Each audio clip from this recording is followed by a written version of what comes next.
1, 2. What's up? This is Dez. We're doing the 3rd episode of the 2nd season in the city. Today I'm interviewing somebody, and the conversation gets really interesting. We talk about race. We talk about race relations. We talk about a lot. DJ Rhino, Pastor Rhino, Ryan Flemming, he's become like a brother of mine.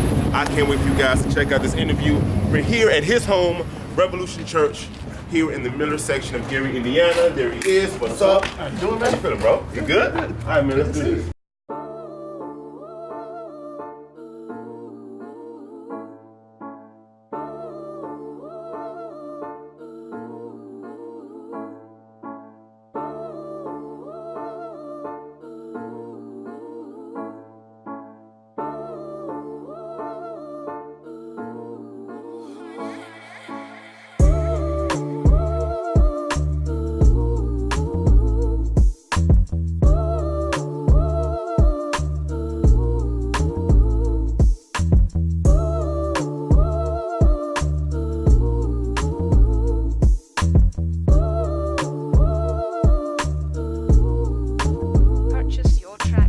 So I want to thank you so much for taking the time out, opening your church up to us, allowing us to come in, take over, set up me and Jay, and be able to have a conversation with you, man. Yes, sir. How you feeling? I'm feeling good. Awesome. So let's get to the origin story. I'm a huge comic book nerd, and I always like to know the Peter Parker, how did you get bit story. Mm-hmm. What made Ryan Flemming get into preaching, the gospel, church? Like, what's that look like? Wow. So I am a grandson of a preacher, and so I was raised in the church, and came to know the Lord in '87. Wow, that dates me. Oh, yeah. I was born in '88, so dang, that's man. Shoot. Okay, like in some. We can edit that later. It's all good. But yeah, I in the church, and my goal in high school was, 1, to play basketball. My dad's 6'4", so my goal was to play basketball. 2 was to be an architect. My grandfather on the other side was involved in construction and masonry, and my dad was an engineer, and so it's in the bloodline, so to speak, in construction and architecture stuff. So that was my goal. Basketball was taken out real quick because What high school did you go to? I went to Northridge High School in Middlebury, Indiana. Country. Don't know. Yeah. Country. Hour and a half east I think of here. Andy Griffith's the sheriff. Yeah, probably was. Okay. Yeah. So I didn't hit puberty till way after 16, so I wasn't near any type of height or physical ability to even compete. So God in His providence and His grand scheme is orchestrating some things behind the scenes that I didn't know at the time. So that was the direction. Basketball, still like it, but you ain't playing. And then it was later in high school that I sensed very clearly God given a call, given an impression, some would say audible voice, but just a very strong call to ministry. So from there, I was just seeking, okay, what's the next steps? Gotcha. So that was kind of the birthplace. Okay. Now, when you walk in the Revolution Church, it's not your average typical church. What is it being able to kind of introduce? I want to say a culture. It feels almost like a lounge kind of vibe out area, and I love it, man. You ask anybody that knows me, this is like my kind of atmosphere. But how was it trying to introduce something like this to parishioners? So from the jump, when we were able to make a space, whether it's a place that we rented or it was a set up, tear down, or whatever, I knew that this type of vibe, atmosphere was what I wanted to do. So early on, first place was a GNS Center off of 21st in the little gymnasium area, and we blacked out the windows with, I don't know what we figured out. How long ago was that? Wow, that was, my daughter is going to be 15, so that was back, 13 years ago. Wow. Yeah, and it's still a journey, but so for me, it's like, okay, I want to be as authentic to myself as possible. Early on, we kind of used a moniker, a hip hop church, but that got really confusing for people. Like, what does that mean? And it just didn't work. But I'm going to say, we're going to be who we are.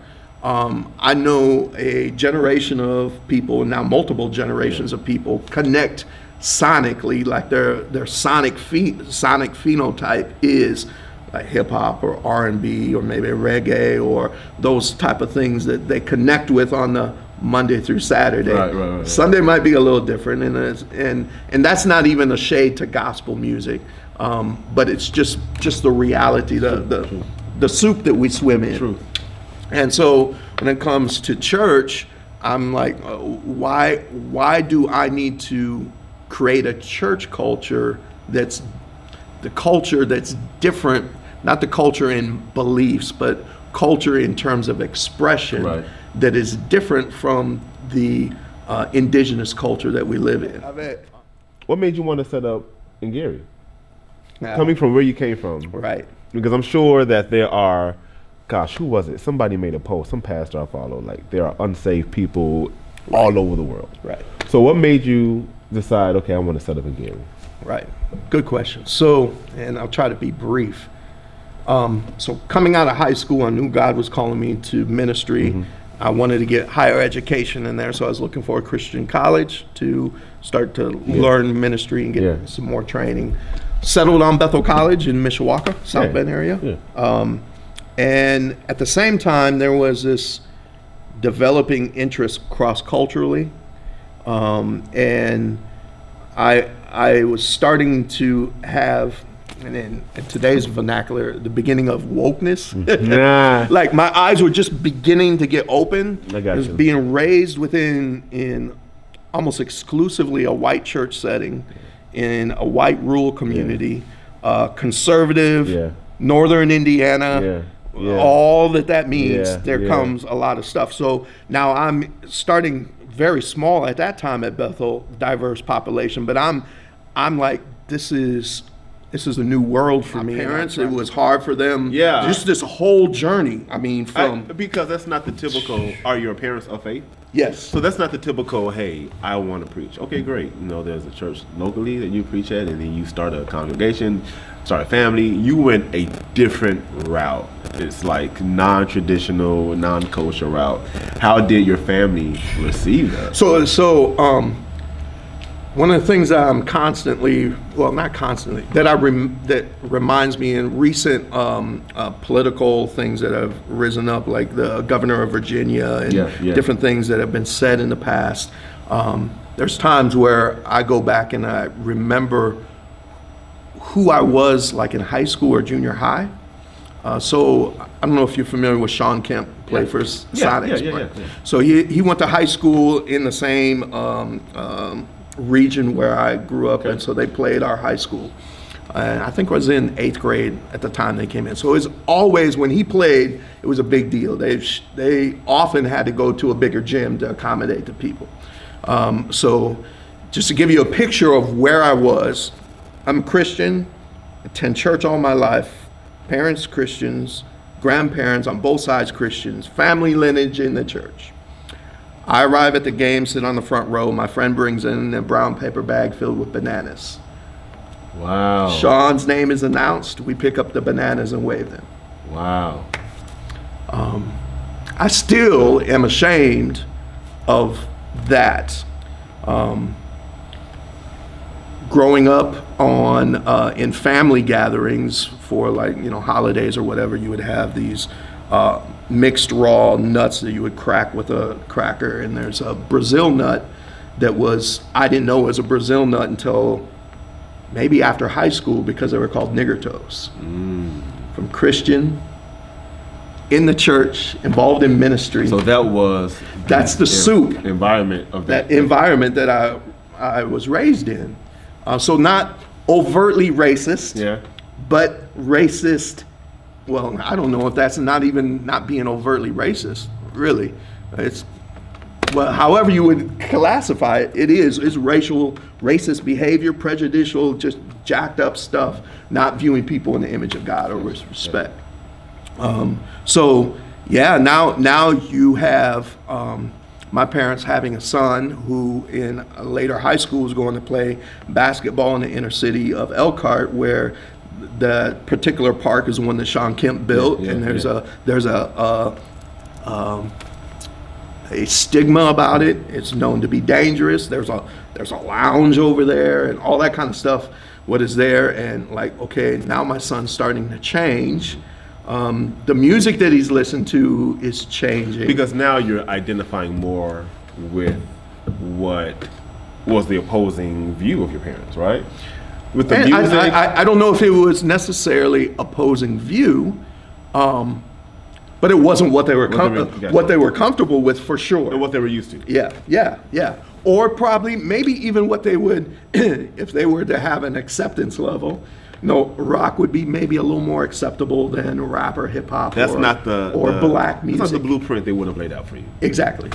So then you talk about dating relationships. So now in college. Woo-wee. So now I'm curious to know, what was the turn? What was the turn from that moment in the gym with your friends in a bag of bananas until fast forward to college? And so you're dating other races. Wow, that's a big. Like what?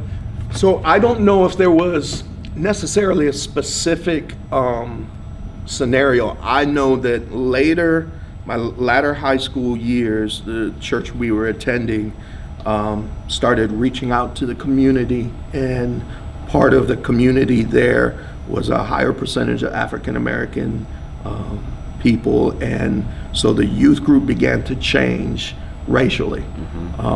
That was not without some pushback. I remember hearing some of that. But part of it was I began to develop a friendship with one of the guys that were coming, and he liked basketball and I enjoyed basketball. So that was a mutual bridge of which we spent a lot of time playing ball together.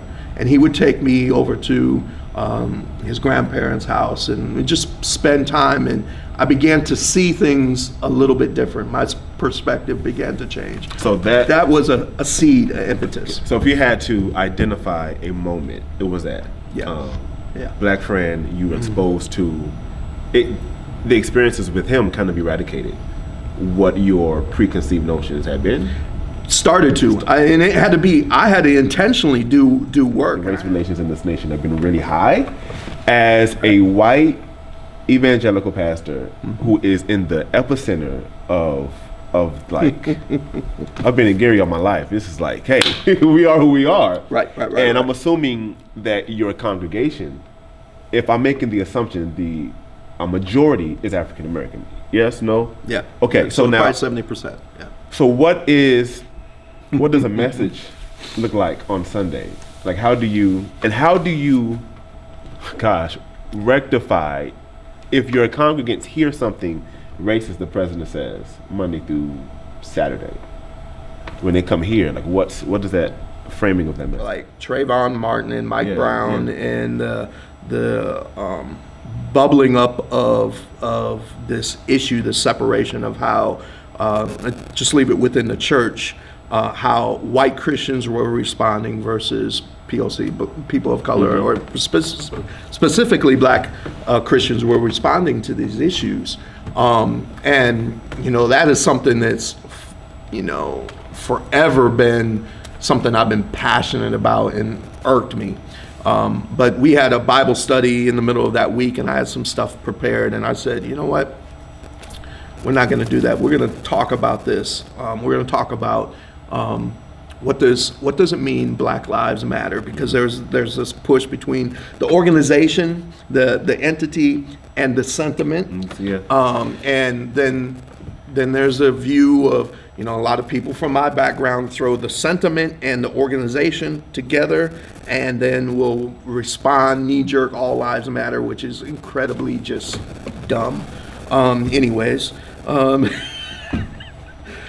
So we had a conversation about that. We had a conversation about being made in the image of God. What does that look like? the what does it mean to your hair texture, Yeah. your body, your skin color, your culture, your ethnicity, that those are gifts from God, and they aren't to be ignored. You said, as we wrap up, you said something that was so poignant, that you cannot ignore the issue. Right. And there's so many pastors who are white who have major churches, and a good majority of their congregants are African American that ignore.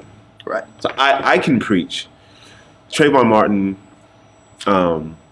Donald Trump, any racist issue can arise. Mm-hmm.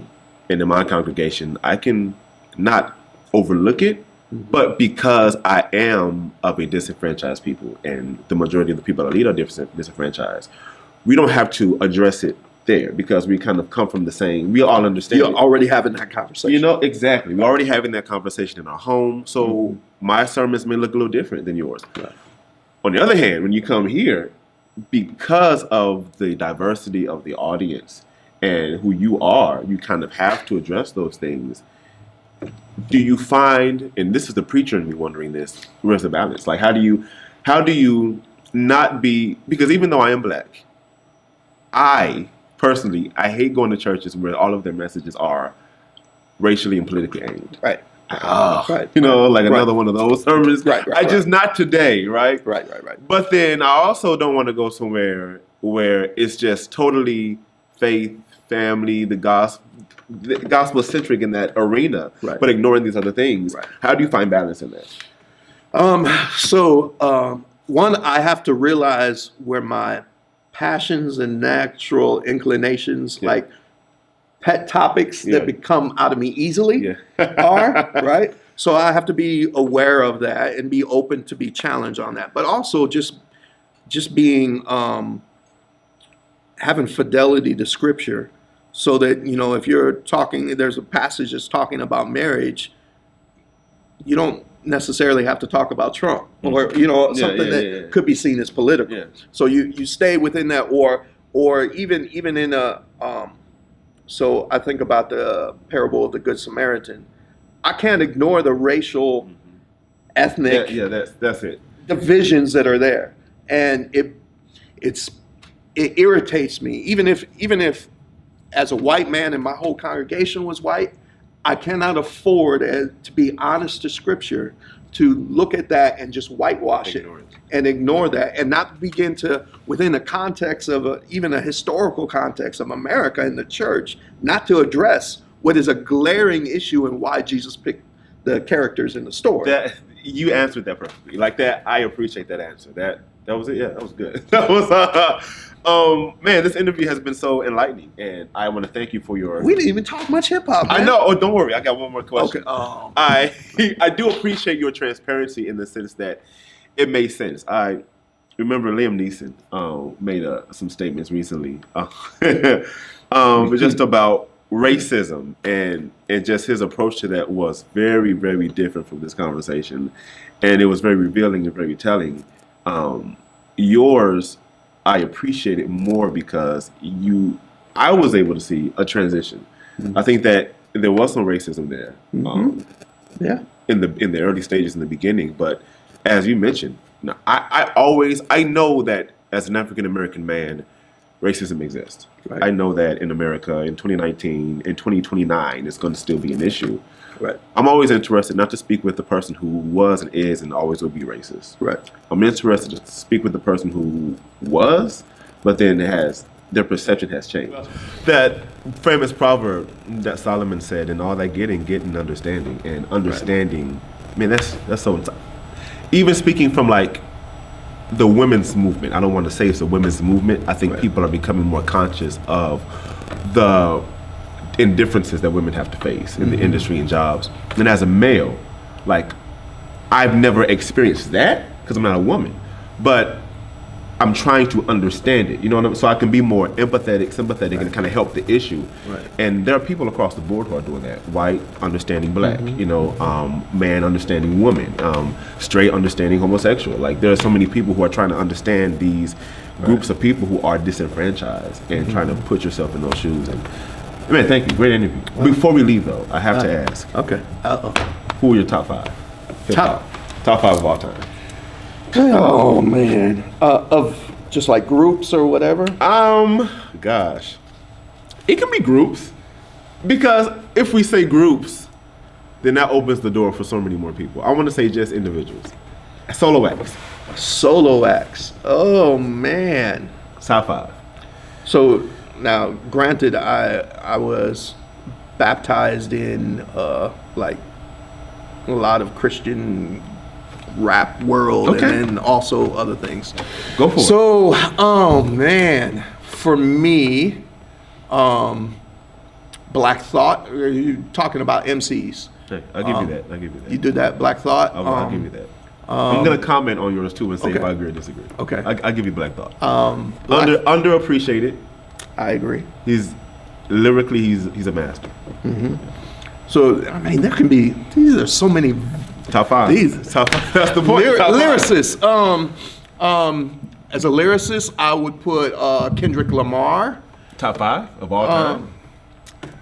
This is my top 5. Okay, yeah, you're right. You're right. It's your This is my top 5. This is your top 5. He's trying to, you know, influence my top 5. But that's so good.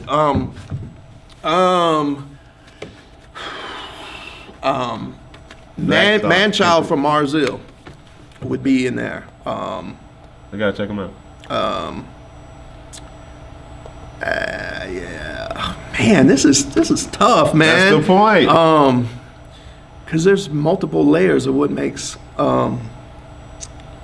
Pharoah Monch is a beast lyrically. Razzcast is a beast lyrically. Journey from LPG, like that's classic Christian hip hop, and he's crazy. Man, I gotta think quasi hip hop, spoken word, and then propaganda gets in there. Propaganda's good. Jackie Hill Perry would be another one that I would throw in there. Dang. I'm glad I got you. Yeah, but we'll let you think about it some more. So those would be some of them. I rehearse the top 5 question in my head all the time to myself, like because it's always changing. I'm always removing people, adding people. Yeah. Rakim was in there. Yeah. Top 5. Yeah. The Big Daddy Kane. Like I Oh yeah. Like I love Big Daddy Kane. Yeah. Jay-Z is always going to be there. As if I pull somebody from the gospel, and we had this discussion downstairs, there's just not that many great gospel hip hop artists.